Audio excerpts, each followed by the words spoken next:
How's it going? Jake with One Performance. Got the F350 in the shop. Doing a couple little mods to get ready for a round of mods. Started the day, threw some new taillight assemblies on the truck since the old ones are pretty faded out. And in preparation for my 38-gallon tank swap, just gonna go over real quick. There's several videos and forum posts out there on how to do this. I did a little bit different. Instead of doing a jumper lead for the fuel level sensor, I made a drop bracket and bolted that together. As much as I don't like compression fittings, it's probably fine for this application. Got a Delphi fuel pump here. I guess I could find the part number for you. Made in China isn't great, but it's probably impossible to find an American-made drop-in pump for these trucks these days. Need to test fit in the tank, but I've also kind of bent up the fuel float to hopefully be more accurate with the larger capacity. Obviously, it's not going to start to drop until about a half tank. Hopefully be a little more accurate than the factory bend. As far as extending the wiring, you could use butt connectors, but I soldered and shrink wrapped it. And we're going to test fit this in the tank and maybe paint the tank. And later in the video, we'll throw it in the truck. So I did the little notch that's needed to align the fuel sending unit and pump. Started painting the tank. Need to let it dry before I can flip it over in the hangers. Now I'm gonna clean up everything that the tank is going to be covering. The frame's got a little bit of surface rust, especially back here. So I'm gonna knock some of that off with the wire wheel and paint it before the tank hides that. All right, so I've got the truck up on the lift. Put some Pour 15 on the chassis where the tank's gonna cover, since hopefully I won't be ever dropping this thing again. Got the tank and straps all painted up. Hardware's over here on the shelf, so I'm gonna start looking into splicing where the previous owner cut the lines and get this thing ready to pop up here. All right, so I'm one fuel line repair kit short of being able to move forward on that. So while I'm waiting on Napa, I'm throwing on Bilstein shocks, greased, torqued to spec. Here's the part number for the rear. I'm going to 60 foot-pounds, top and bottom. And I did measure the bottom shock bolt, so I can order some of those. I'll show you that as well. But before I do that, I'm going to show you why I'm replacing the shocks. Now, not only because they look like they've got evidence of leaks and some corrosion,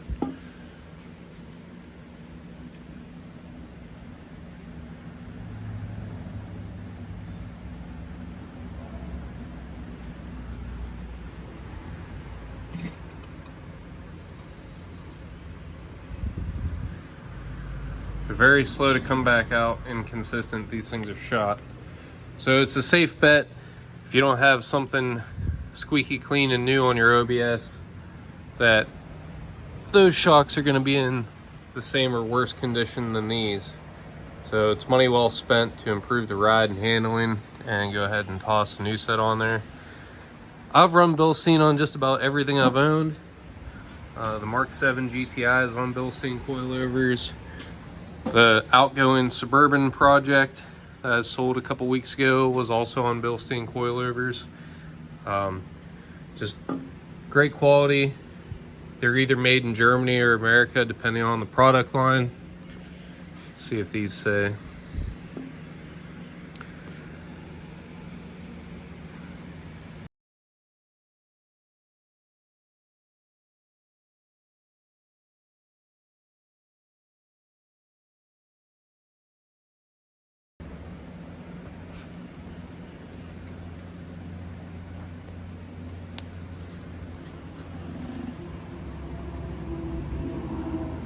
So this one's not even going to come back out. Blown. You might ask why I'm planning to replace the shock hardware. Pretty corroded. I don't have a new one to compare it to. Whether or not it's supposed to have wear in the grip length, which is between the head and the threads, I would imagine not.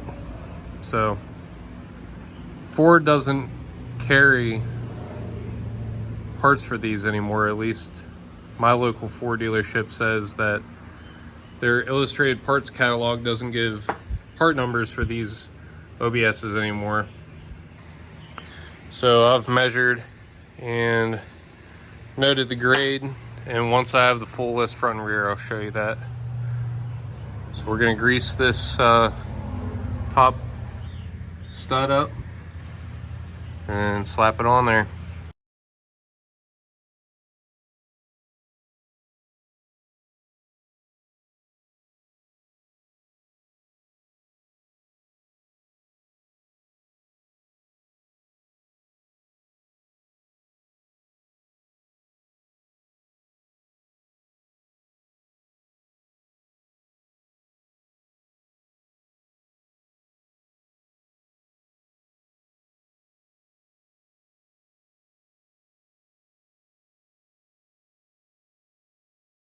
Here's the part number for the fronts. As promised, here's the hardware measurements, including the grade of the bolts that you'll need. Only one for the rear, since the top is a stud. If you need a nut, then it's just M12 by 175 to match the thread pitch. So if you've got fasteners that are looking a little squirrely like the rears on mine, these aren't corroded so bad. You can see this one's got a step, so I guess that step is factory in the rear, I would assume.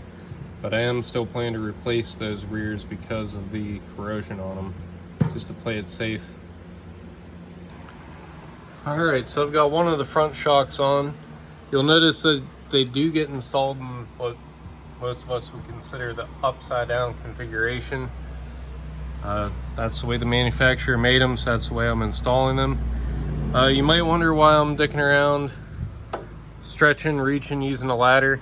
I always shore up the opposite end of the vehicle when I'm compressing suspension components. I just didn't feel like resetting all that to put the lift lower, so easy enough just to grab a ladder, and also easy enough just to do this on the ground if you don't have a 2-post lift at your disposal. So I'm gonna get this last one on here, and hopefully about that time I'll be hearing back from Napa about my fuel line back there.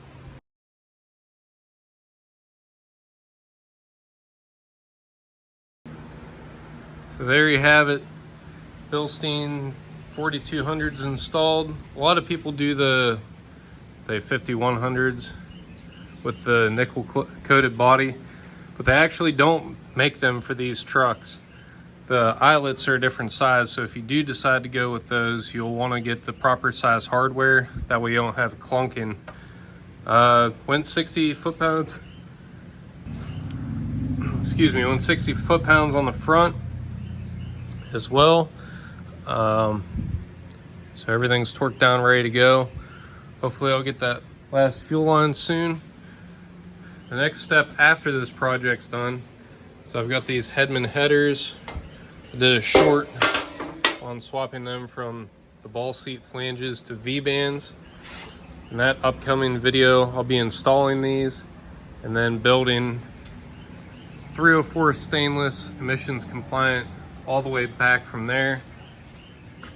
The exhaust on this truck is pretty rough. Got hanger back there that's about ready to let go. Still have the factory cap in place. Like I said, I'll be replacing this with an emissions compliant unit from GESI. They're manufactured in Canada. Very high flowing, as close to catless as you'll get performance wise. It's actually almost a negligible difference, but meets today's standards for keeping the air clean and keeping politicians off our back for those of us who enjoy our old school hot rods and trucks and fun cars, race cars. I want to do everything we can to protect this hobby of ours and this industry from further EPA and whatnot. So, not really looking forward to installing the headers. I know there's at least one broken bolt up there in the manifold. Previous video I showed extracting a broken bolt from the transmission bell housing and having that starter rebuilt. Well, once both fuel tanks are up and going, I'll be changing the fuel filter and a few other little maintenance items to make sure this thing's ready to start towing with, as well as adding a transmission temp gauge. In addition to towing the Mark 7 to the track on the car trailer, we've also got a small travel trailer we pull with it, which we'll be upgrading to hopefully about a 30-foot unit soon. Sometimes towing the tractor. A little bit of everything for this rig planned, but I am kind of short on time, so that's why I decided to go with the Hedman headers and V-bands added just for personal preference and ease of use whenever parts have to come off for maintenance. I will be doing a video over the winter building a 1/2-inch flange stainless steel set of headers, basically about this same size, so I can leave what's already there alone. Actually, if these fit anywhere decent, I might build a weld fixture for this point to this point and then just kind of double check my fitment as I go. So yeah, hopefully these will hold up in the meantime. They're American made, so I've got some faith in them. It's definitely I'm not used to working with mild steel. Normally everything I do is stainless. If any of you guys follow the channel and see the Mark 7 stuff. All right, part number for the size for the filler neck for you. If you got some dry rot going like I did, got all the lines and everything, couplers, clamps. Now we'll see how this plays out, but the cannon plug connector, the little alignment tits on the outside of it didn't match the outgoing piece, so I'm going to rely on just the connector to align it, and hopefully it's pinned correctly. They weren't really a set degree out, it was just like a small variance, so hopefully the pin orientation is correct. Otherwise I might need to bust the meter out and swap some wires around. I've got everything under here painted up, bolts hanging from the front. There isn't room to get the long bolts in the back, so they'll have to go inverted. I had everything taped up. I've got the tape off, so I think hopefully I'm ready to put this tank up, one and done. It's been a while. I've been driving it. The Bilstein shocks are awesome. I noticed on the fronts they say made in Mexico, I think.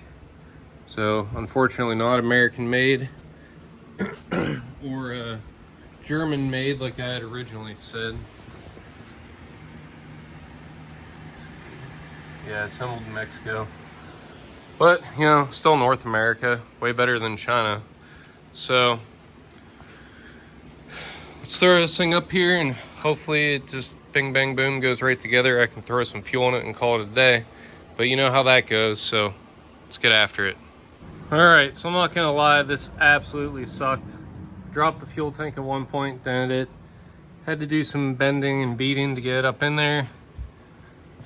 Wasn't no fun, to put it lightly. The exhaust interferes with the strap, which doesn't really matter because I'm planning on building all the way from the headers back. So that'll probably live like that for a little while, or if I have some time today I might start from the back, but I really don't have all the material for it, so we'll see. So I'm gonna dump some fuel in out of a can while it's still on the lift. These repair lines absolutely suck to work with. Factory lines would have been so much easier. Yes, I realize those aren't engaged all the way, but they do have good engagement on the clamp. You can see where the nipple sticks through. So just this job would be much easier with the second set of hands. Obviously being on a lift was an advantage for me, but I spent about 2 hours putting this tank in, which you wouldn't think it would take that long. It shouldn't take that long, but it is in there. So let's see if that wiring and the fuel pump and everything are good. All right, so I'm driving through town now. I put about 2 or 2.5 gallons in at home, and then another 11 in the rear tank just to see if it would work. So we've got at least 13 gallons in there, and it's still reading pretty solidly buried on E. So, debating on if I want to fill it or not. I don't know if the gauge is functional, but the truck is running off the rear tank. So, I guess I'll stop at another station, fill it the rest of the way, and see if I can get this gauge to move. All right, so about 26 gallons was half. So we'll see if this thing will take the full 38. Kind of a guesstimation because I've put fuel in it 3 different ways, but no leaks so far. So perfect. 13 plus 25 gives us our 38. So yeah, hopefully this video helped you guys out in your research and DIY installation of the 38-gallon tank and freshening up the suspension. Stay tuned for more projects. There's actually a video that came out this morning about a toolbox and a dirt bike tie-down bar in the bed. Exhaust build and headers coming soon, as well as swapping out to the factory radio, and got some other stuff in the pipeline too. So thanks for watching.